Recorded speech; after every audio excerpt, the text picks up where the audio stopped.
Hi everyone, it's Andy from Hobby Headquarters, and today we're going to start building the Tamiya 1/35 scale Leopard 2A6. It's to go along with our modern series that we started doing with the M1 Abrams, and hopefully we'll be doing a few other modern ones as well. So let's get started on it.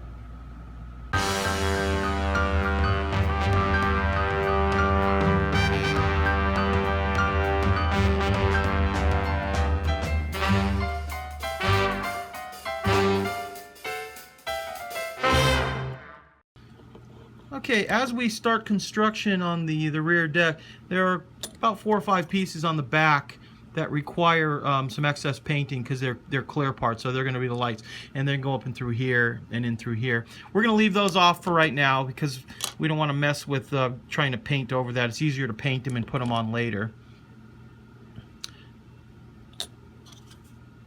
And these are just going to be the tow hooks in the back.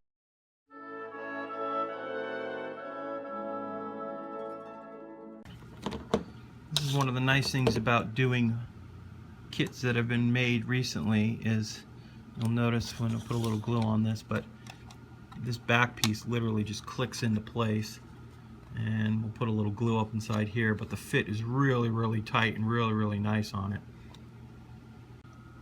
Okay, as we start to do the road wheels, many of you may remember a while back when I did the Tiger that it had these poly caps in every one of the road wheels, and I absolutely love this feature. And what that's going to do for you on that is we can put the wheels together, pop them into place, and paint. And then when we want to do any weathering or anything like that, or paint like the rubber on the road wheels like on this, the other one we were using it to do the metal, that we can pop them off, do any excess painting we want to do, and pop them right back on. We don't have to glue them into place, and that is a fabulous feature for these things. Now there's basically all the same type of road wheel. There is one other little small road wheel that you have to go ahead and assemble, but it's pretty easy and straightforward to do. Same thing, pop in the poly cap. Actually pop it in on this side, and then we'll just glue these together like that, and I'll do a little more fine sanding. Most of these have all been sanded already and are ready to go, and that same goes through with the drive sprockets too, all poly caps, so it's going to make it a dream, much easier to put together later on. Another little thing that I like to do when you're doing this kind of things is I like to do a lot of the assembly line type of technique when we're putting monotonous parts together, when there's a ton of them, like the road wheels here. And it's easier, I think, just to line them all up, start putting like all these poly caps in at once, and just going ahead, and then I can put glue on 2 or 3 at a time, and it can really speed up the building process as you go down the line. Because start doing the gluing, you can put a little bit on 2 or 3 at a time, and just start knocking them out like that.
The suspension goes together really easily on this kit, as well as the suspension arms.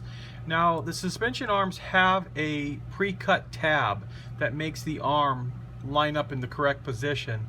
Now, Tamiya also gives you this support that is designed to line up it all.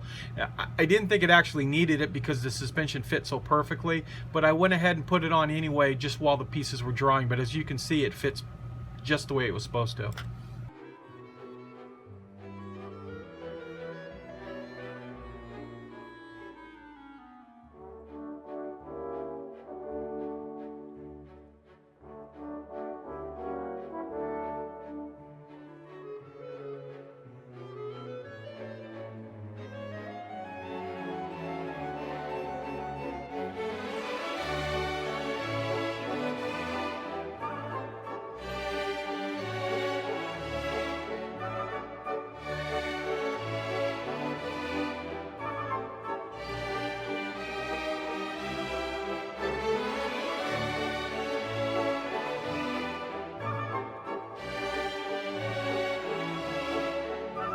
One other feature this kit has is Tamiya went ahead and molded the grill work right into the top of the vents on the back. And normally you would think that wouldn't look too good, but that looks absolutely incredible. It looks like they actually used photo etched on it. So no photo etch required for this part of the kit.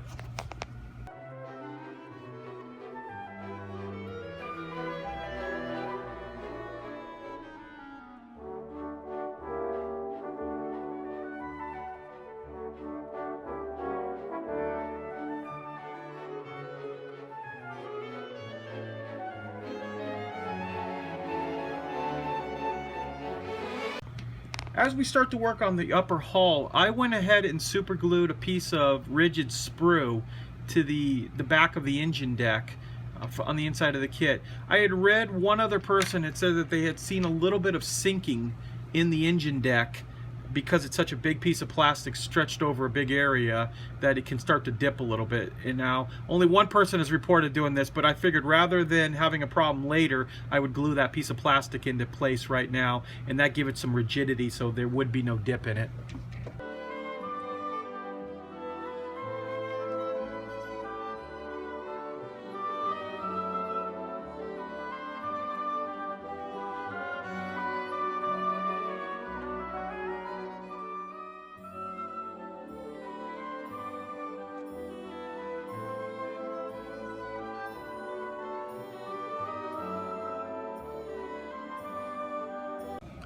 As we start to build the barrel right here, the barrel is a two-part barrel and has quite a big seam down the middle of it here.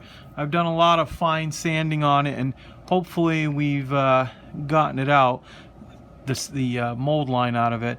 That is another reason why too we do a lot of times we paint the black on the models, is to find out if we've missed any areas. So we might put an extra coat of black on this first before we do go any further, just to make sure I've pulled the seam completely out of it, because we don't want something like that really visible.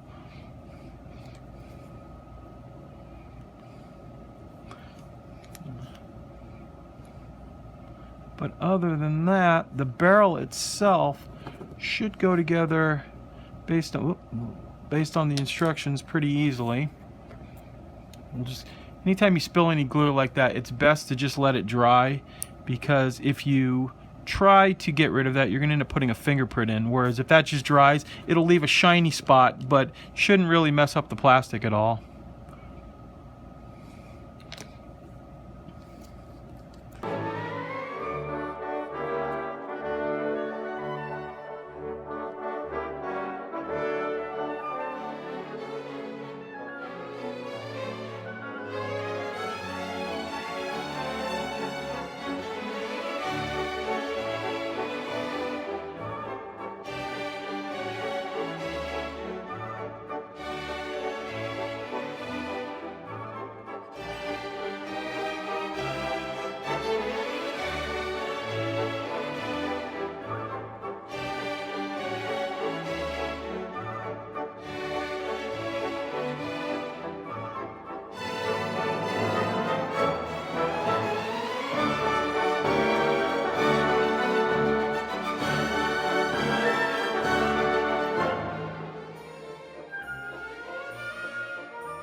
As we go forward right here, they give you the ability that this outer armor can actually open. I don't know how well that's going to work, but we'll give it a try here.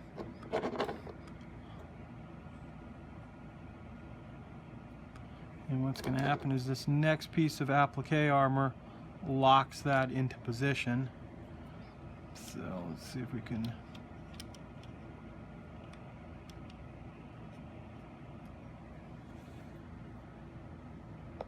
let that dry and see how it works.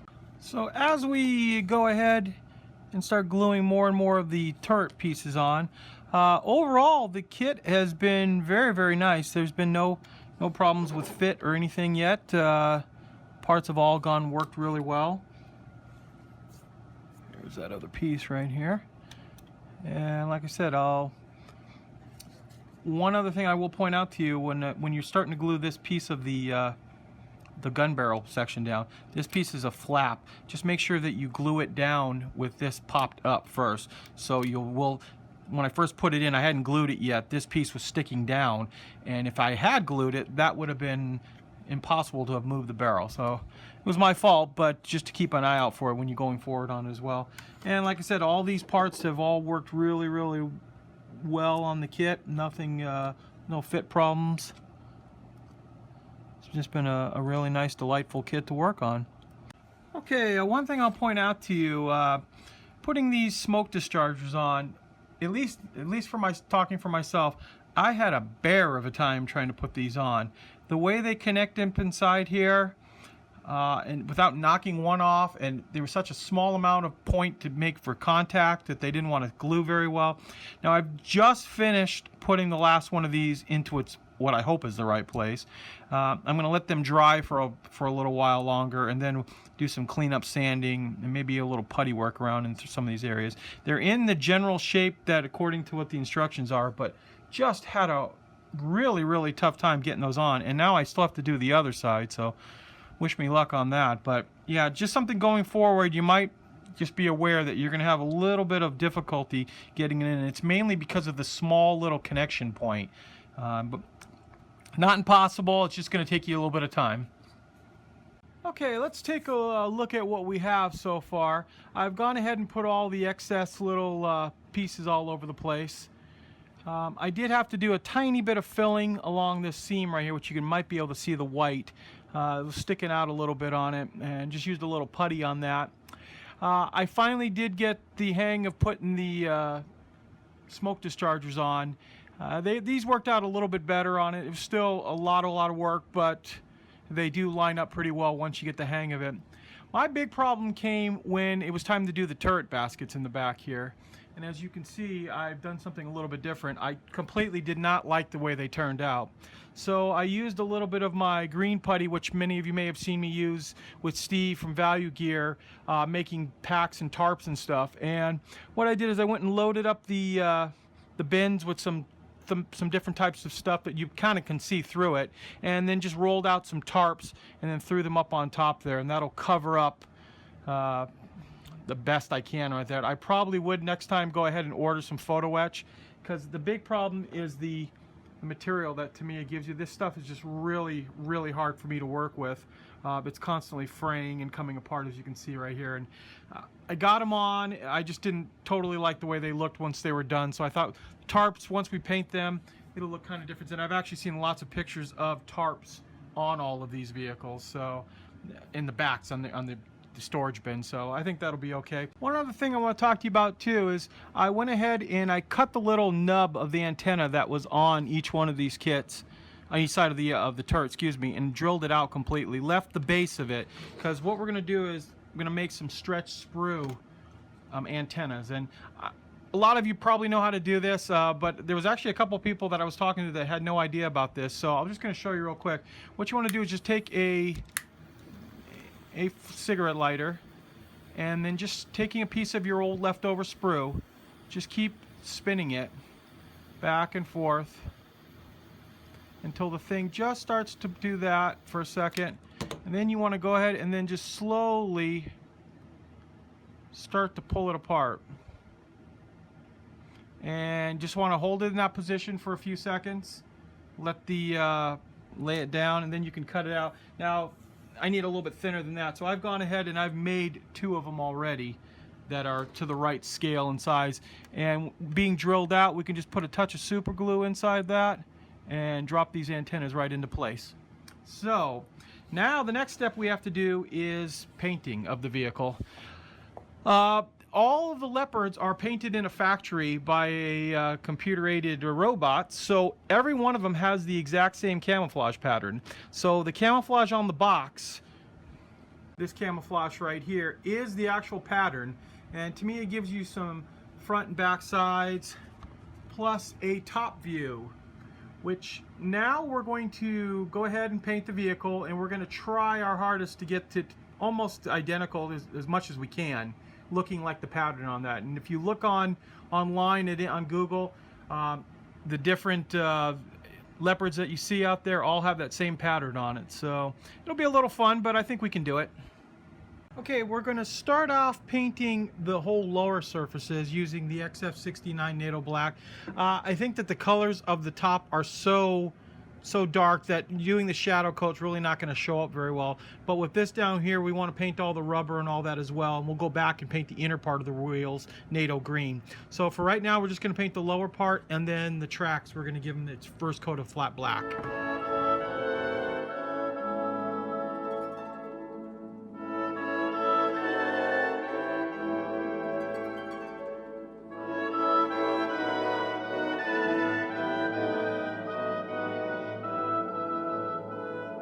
Okay, I've gone ahead and done the black. I also did a little bit of black into the vent work back here too. That'll give it definitely a little bit of shadow. Now we're going to start off by spraying the entire thing XF67, the NATO green. That's our base color. Also, I did spray the barrel to test out to make sure that we had gotten rid of the entire seam down the middle, and that did look pretty good. So we're going to go ahead and spray the NATO green first.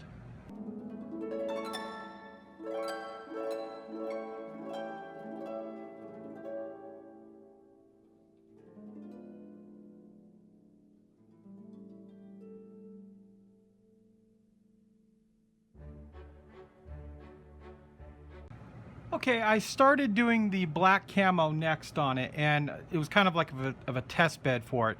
What I did was I took a nice sharp pencil and I kind of drew just lightly the outline of the color we wanted to, and then dialing down our pressure real low, just went and did an outline of the piece and then gradually filled it back in. And that way we got a fairly sharp line. We didn't get much of like an overspray like sometimes we have one, and that's from dialing down the pressure.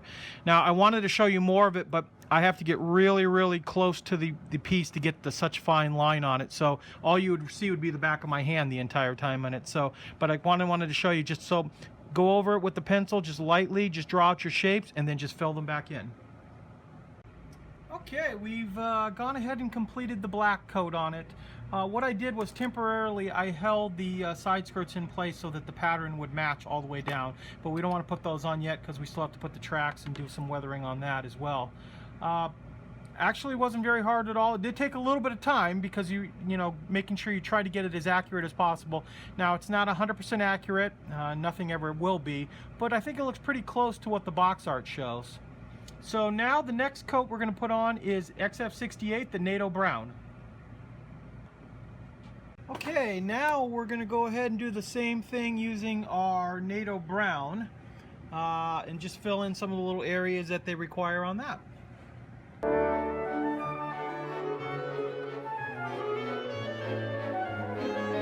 I wanted to try to give you guys a little overhead view about the painting process, but like I said, I have to get pretty close to it. So this is just a little snippet of how I painted the camouflage.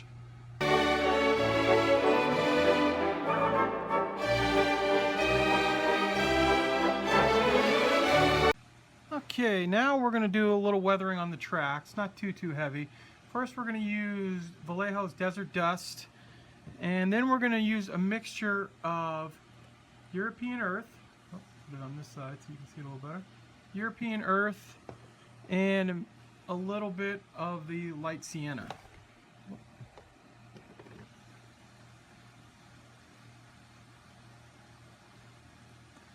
And first we're just going to give it a little coat of the Desert Dust, and this is going to work as a fixer, and it's also going to get into all the little nooks and crannies and start to give it some dirt effect in there. And then using our light sienna,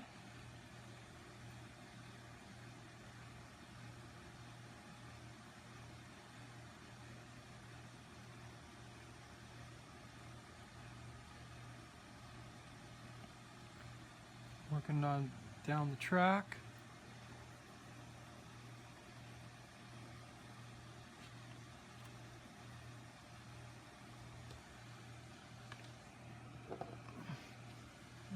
also mix a little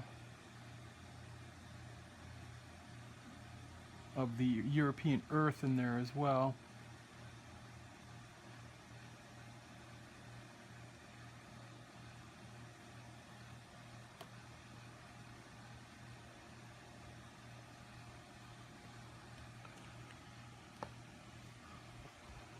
And then before it dries, going over it with a paper towel to clean the rubber blocks.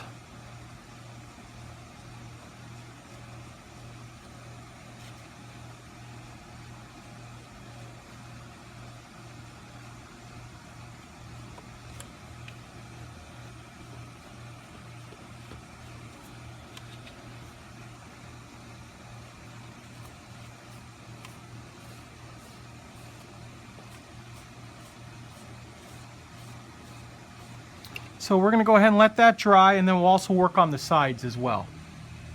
Well, this is the final product. I'll go over with you what the last couple of steps that I did on that. A lot of the steps are similar to what we've done on all the other models, so rather than repeat it over and over again, I did go ahead and put a black wash, a real light one, on the inside of all the road wheels, followed up by using some of the light sienna pigment and put it up inside there too to kind of give it a dust effect. Of course, we let the front of our tracks dry, and you can see how the dirt builds up inside of there. We also put the decals on and sealed those in, and then we did lightly all of the weathering effect that we did on the track, on the bottoms of the track as well. You can see on both sides there. Then after I did all that, I sprayed the entire model with XF57 buff. I kind of just misted it on from about 12 to 14 inches away. Let that settle on there, and that lightens all the paint down. It also dulls down the decals a little bit as well too, so we don't have such a bright contrast compared to that of the rest of the paint. Plus, it also makes everything look like it's got a small layer of dust on it. And then also I took a little bit of the light sienna and then lightly brushed it along some of the edges here, just so it's a little bit lighter than the upper surfaces, as if dust is being kicked up on it. So that is it. I appreciate you watching as always. I hope you enjoyed it. And please stay tuned because we have more models coming.